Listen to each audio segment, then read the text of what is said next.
Welcome to the Secret Keepers podcast with your host, Kareen Zutleger.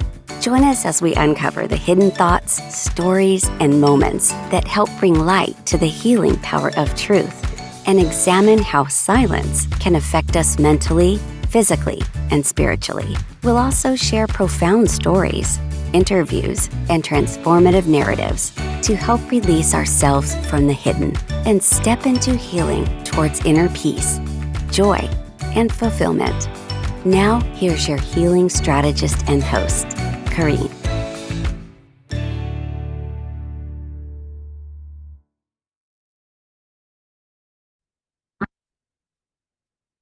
Awesome. Good morning and welcome to the Secret Keepers podcast. Today, my guest is Yayoi Komiyama, and I'm going to allow her to tell you about herself. Oh, well, thank you for having me today. And so my name is Yayoi Komiyama. I am a neuroencoding specialist and a transformation strategist, basically working mostly women to change their relationship with food. I do have a program and a show and a Facebook group, all by the same name to make it easier, called Brain to Belly. And the name really explains a lot of it, but it is really that to change your relationship with food, it really starts from your brain. And the belly part is, of course, if you want to change your relationship with food, but also with anything in life. Um, your thought patterns, the way you think, has a complete and total effect on the actions you take. So that is my main message, and my main passion is to help people change their relationship with food, because that was one of my one of the largest. No, it wasn't a problem. It was a large influence in my life. I was overweight as a child, and I think from pretty much at a young age, pretty much from the get-go, I would say, food was my comfort thing. It was my comfort blanket. It was my safety blanket. And that evolved into using food as a way to comfort myself, but also as a way to create safety with myself. And that has really impacted most of my life. And that situation influenced and impacted who I am now. Yeah. So, Well, thank you so much for sharing that with us. I think food is one of those things that so many people can relate to, right? And then having understanding of, how does the food that we take in through our mouth then goes into our belly, ultimately affect our brain, and then ultimately, the actions that we take and the things that we do in our life. yeah. It's a really important subject. And I'm so curious about how you were able to bring to light this, because this is, sort of a secret you had with yourself, is that, I'm eating this food because it provides me safety and comfort. How did you bring that to light so that it could be healed? Wow. It was a long journey. For a long time, I struggled with, with the body image issues. Also, I was, like I said, I was heavy as a child. And I think that started because my I don't blame my mother for this at all. She told me this story, and I think that's where it all started, and it became a habit for me. Is that when I was a baby, I was born in South Africa of all places, and this was at the heart of apartheid. So this is way back when.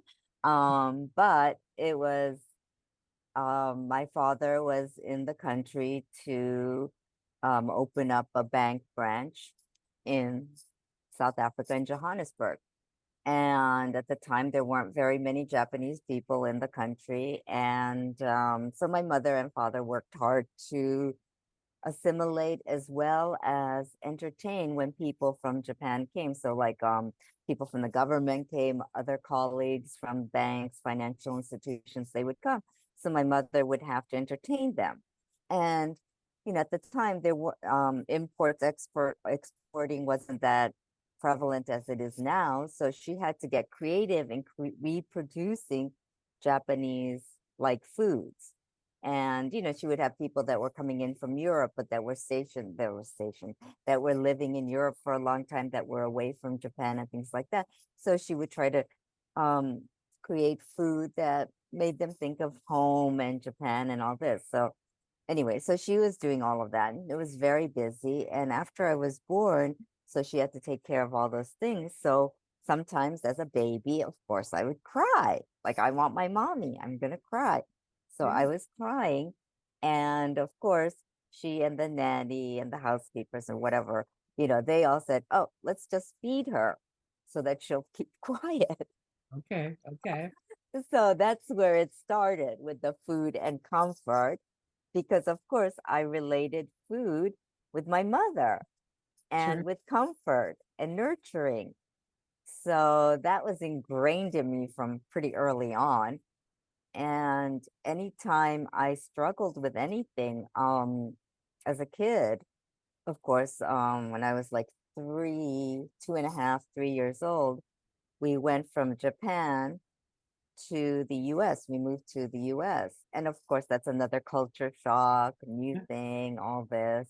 Sure. And of course, food became my friend. So it was always a constant, always a friend to me for Right. most of my life. But it was also one of those, not so great friends too. And, I used it as well. It was beneficial for both of us at the time, because I used it because I didn't want to get hurt. I would use food to cover up. I would use food to comfort me, and I would also use the fat that I got from that as a barrier, as like an armor. Ooh, tell me more about that. Tell me As more about yeah, uh, the armor, the barrier, because that's so relatable for me. yeah. So I relatable. I created that because I didn't want to get hurt. I didn't want anyone to tease me about the way I looked. Of course, being Asian in what, the early 70s, in and it was pretty much, we were in I think we were in a regular well, it was still a private school, but it was still, I think maybe I was like I don't think there was another Asian person in the school. I know there was an Indian girl and her family. I remember that from India, but that's all I remember. So I know there were sporadically people, and there was a Russian girl, and her brother in the school as well. So, there were a few other ethnicities, but there were very few people that looked like me. So of course I get teased. And because I look different. So of Right. course I get teased, I get hurt, that Mhm. no one's accepting me, they don't like me, blah, blah, blah. And of course, I turned to food. And the food was comfort, but it also created this fat around me so that I wouldn't feel hurt. It was like my armor.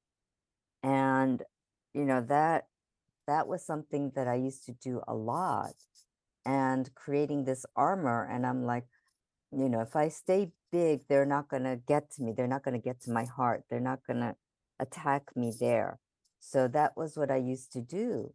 And this armor was my protection, really.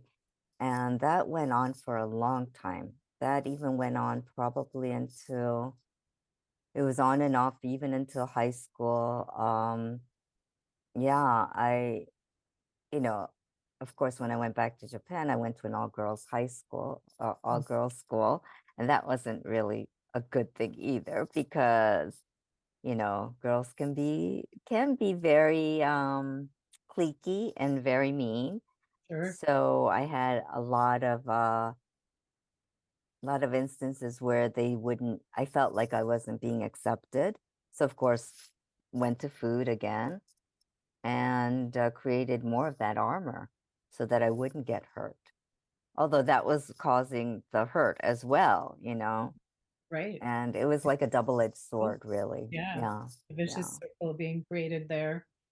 Yes. yeah, You kind of hit the nail on the head here when we talk about the adolescence years and how difficult they are just to begin with, right? Because yeah, it's growing and changing and becoming, stepping into this, hormonally this different person that you are, and your brain is changing, and yes, there's this belief that, at the age of 18 you're an adult, but the reality of it is our brain doesn't fully develop until around age 25 for a woman and yeah, 28 for a young man. So we got a lot more growing to do, and here we are, going through these adolescence years and having things coming at us, and you're reaching for comfort with food, because kids are being mean, yeah, and yeah, there's so much more that can be done with that. So what I hear you saying is, food, it was this armor, and it protected you and it kept you safe. And but it also was hurting you in the same respect. And you've done obviously some very deep introspective work. yes. So I would love for you to share with the audience maybe what some of those steps look like, because maybe our an audience member is first like going, oh, you're like, aha, like I relate to what she's saying. And what would you say would be, offer as advice to be that first step for someone to take? Wow. Um, the first step is to really start loving yourself because I didn't know that concept for a long time. Mhm. Um, I didn't even know it was okay to start loving I hated myself for a long time. And and I played small, thinking that I had to be small, that I couldn't shine, I couldn't be who I am. I had to put on this mask. Mm. And it took me a long time to realize it's okay to start loving myself, to be who I truly am. And it's okay to speak my truth because, every time I said something, it was like attack, attack. I was getting attacked. And I was like, no, I'm not going to anymore. I'm just going to stay like this and stay in my little shell, play the role of this good girl and blah, blah, blah. Right. Yeah. And I realized after, different hurts and different travels within my life, right, that it doesn't serve me anymore to be putting on those masks because it was just exhausting putting on those masks. And then there's a part of me that wanted to rebel so badly. So it was like always this, okay, good girl, and then rebel, good girl, rebel. Sure. And it was like ruining me inside because it was like this struggle. It was like going like this and then apart, it was like tearing me apart in so many ways. And so I think the first step is really to say, who am I and what do I love about myself? I loved books, when I was in those bad situations. I would escape into my fantasy world with books and TV shows and things like that. And so my imagination was pretty Mm. rampant and pretty strong. So that was something I loved. So I was like, well, what do I love about myself? I love my artistic side. I love the fact that I have this sense for color, for shapes, because that's something I really love to do. Um, and so I started exploring what do I love about myself. And then the body part was the hardest because I hated, at one point, I really hated my body. And we take it for granted that we can walk, we can talk, our bodies are functioning properly because we don't know that in the outside world there are people that aren't so fortunate. And then, well, as you get older, you start realizing that. But It was like, what part of my body can I love? Yeah. And I started looking for different places that I liked. And I was like, well, I like this area because I could see the bones, Oh, okay. my clavicle. I was like, okay, I like my clavicle because I could see bones. And that was the only part I could see a bone, actually, you know, Sure. in my body. So I was like, okay, I could love this part. So I started saying, okay, I love my clavicle. I know it's the silliest thing, but that was where it started. And then slowly I was like, well, I kind of like my smile, you know, I like Yeah. my teeth. I have good teeth, you Yeah. know, and you started like little bits and pieces. You start loving yourself. And I'm like, I've got a pretty good sense of humor, you know, and I've got a great imagination. So let me just start, you know, leaning on those things. And so I think it's really to start exploring who you are, what parts of you you love, you know, and also to give yourself grace, to be kind to yourself. I think it was a new concept when somebody first said to me, you know, when you look in the mirror, would you say the awful things you say to your best friend or someone you love? Like you would not say you look like a terrible piece of poo poo, right? You wouldn't say that to your best friend, Right. but I was easily able to say that to myself. And I'm Sure. like, no, gotta stop that. And I started treating myself better, treating myself like I would m- someone I love dearly. Oh, I And love that was hard. I'm telling you, that was hard. But, you know, Mhm. you start doing it a little bit at a time. Like, you know, starting with the clavicle. Okay. And then I'm like, you know, I kind of like my arms. Okay. They're kind of, you know, fat, but I've got a little bit of muscle. You know, I've like I can like my legs a little bit because they're Sure. getting muscular, you know, and things like that. And you start focusing on the good parts and then build on that because baby steps, you have to take little, you can't go from 0 to 60, right? Really, you can't. And you have to take baby steps and keep stacking those because little bits can, you know, eventually create a mountain. Yeah, I think we live in a culture where we want, instant everything. We want the easy button and we Oh, yeah. want it microwave quick, right? So we want the weight that we've accumulated over the course of a lifetime to melt off in 2 days.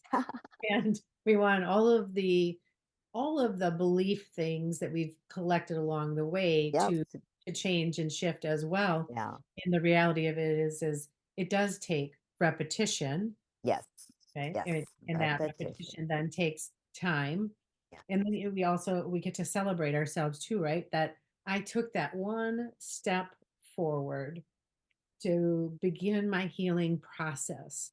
I first, is that greatest level is that awareness. Yes. I see now, like I got curious, like you got curious about, this relationship I have with food. This is interesting. And then you did the work to kind of dig out the root of that, and here's where this comes from. And I love the fact that you did not project the blame onto your mom, because that's so easy to do, right? It's like, Yeah. this is all my mom's fault, or this is the neighbor's fault, or the government's fault, or the blah blah blah, right? We That projection of blame is easier than looking yourself in the mirror and saying, what is it that I do every day that makes me feel crummy? Yeah. Because the fact of the matter is we have a choice. We can change that, like you said, with repetition, celebration. We could change that in an instant Mhm. by just changing the perspective on something. And we have that power. And when you think of that, that's a big superpower. It is. It is. And when we hold like other people hostage for it, it's like, well, you know, he made me and she made me and it made me, mad or sad or glad. And, I learned from a mentor that if someone can make you mad, sad, or glad, you've been had, because, I like that. yeah, it's like, here's the deal. This is where the rubber meets the road. This is a you and you deal. Yeah. So when I'm looking in the mirror, it's like, what am I up against? And I can look back and, you know, and I can understand and know that, traumatic things happened, and bullying happened, Yeah. and these things happened, and I can take that responsibility to make the different choice because now I have an awareness of it. And Mm-hmm. it's my responsibility to do that and to Yeah. create the joy and the fulfillment that we're looking for in our life, right? It's like, you are always so upbeat and and happy and probably 99% of the time, right? And then we have moments where we might dip back down because we're human, right? We're Yes. souls Oh living in a physical yeah. body, right? We're here having this Yep. human experience just like everybody else. And then all the tools that you've learned along the way, you implement Oh yeah. and bounce and get bounced back. And It then yeah. bring, It's true. It's true. Yeah, and all the tools, I mean, it's been like the last 3 years, I think, with neuroencoding has really accelerated my growth. I think the tools that we've learned there have really helped me to become who I am now. yeah. And, yeah, there were shitty things about my life, right? But everyone has that. Mhm. And the thing is, I decided, hey, I'm not going to let life or the bad things in life win. I'm going to win. I'm going to be the winner at the end of my life. You Yes. know, I'm like, hell no, you're not taking control of it. And I'm not going to let so and so or so and so or so and so ruin Mhm. my life. Or Yeah. I'm not going to give them the power, that much, power, that much existence That just in gave my me life. Yeah, I'm like, no, yeah, that is it's my life. I want to be happy. I'm going to use whatever I learned. Yeah, this was shitty. This was crappy, yeah. whatever. This guy was like this, that was that, school was like this, whatever. But they all helped me to be who I am now. And Yeah. I like who I am now. I actually love who I am now.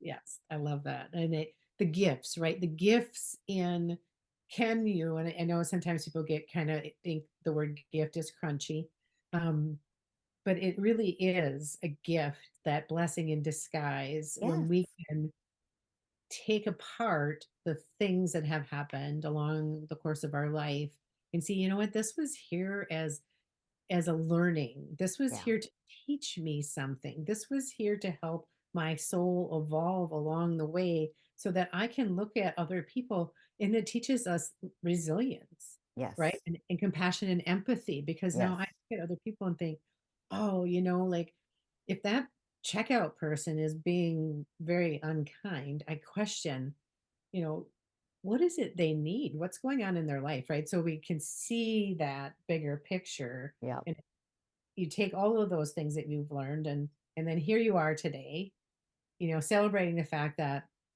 you not only do you have a TV show, but you have a radio show and you have a Facebook group and you're doing all the things as a neuroencoding specialist. And with all of that being said, yes. um, tell everybody how they can find you.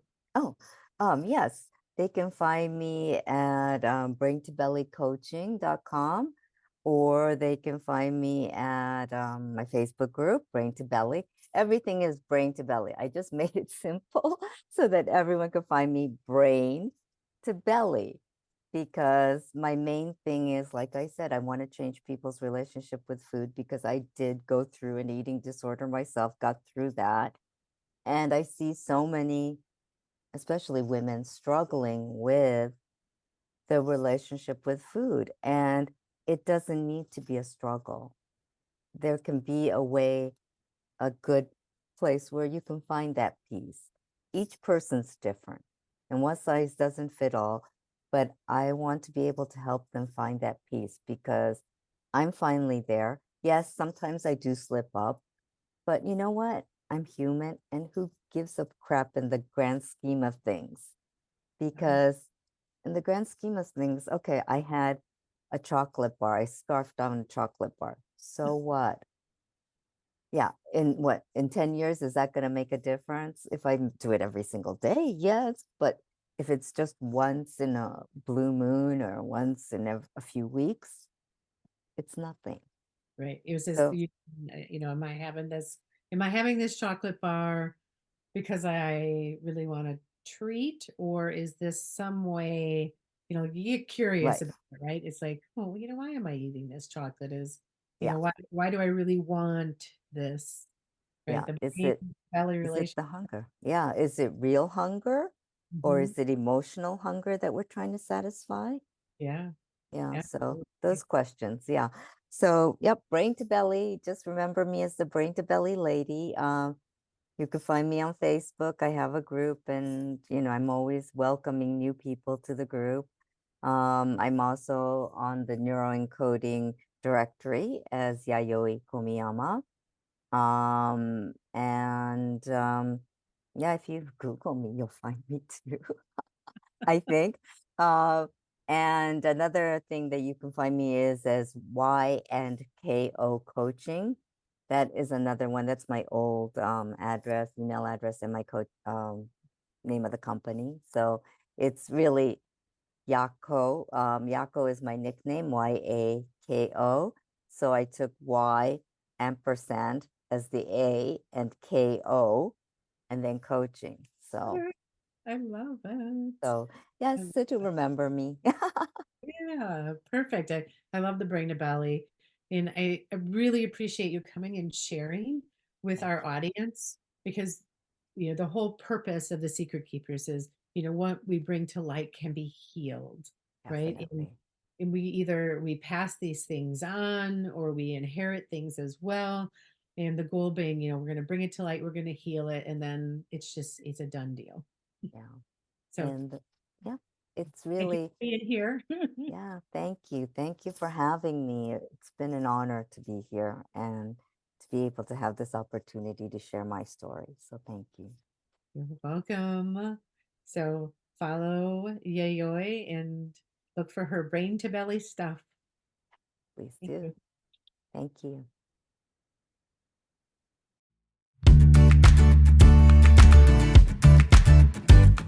Thank you for joining the Secret Keepers podcast. If you found this episode helpful, please give us a like and follow so we can invite you back. And if you just want more, visit KareenZuleger.com. Remember, you're not alone.